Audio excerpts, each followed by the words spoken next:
original keepers of the land, early Mandan, Hidatsa, and Arikara people worked to manage the environment along the Missouri River and maintain a balance so the land would continue to provide a means of survival for generations to come.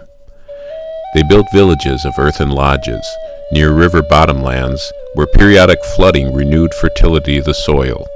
Three tools used by native farmers were the digging stick, hoe, and rake. The digging stick was a sharpened and fire-hardened stick used to loosen soil, uproot weeds, and make planting holes. The hoe was made from a shoulder blade bone of a buffalo or elk lashed to a wooden handle. The rake was made from wood or an antler. Maize was planted together with beans and squash in a planting technique called Three Sisters agriculture, a symbiotic relationship that benefited the growth of each plant. Maize seeds were sown in low mounds of soil. The mounds were spaced about 5 feet apart. When the maize plants were a few inches high, climbing beans and squash seeds were planted between the mounds.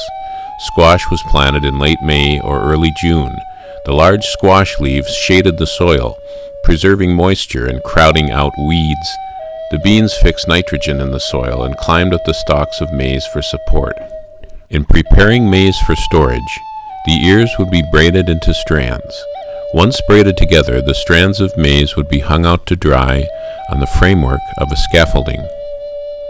Harvested crops were stored in cache pits for winter. These pits were shaped like a jug with a narrow neck at the top. Cache pits would be 6 to 8 feet deep.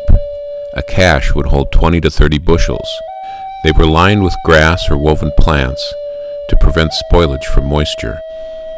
Because of their work and their efforts to manage the abundance of the land, the settled agrarian communities of the Mandan, Hidatsa, and Arikara became great centers of commerce and communal wealth, the marketplace of the Central Plains.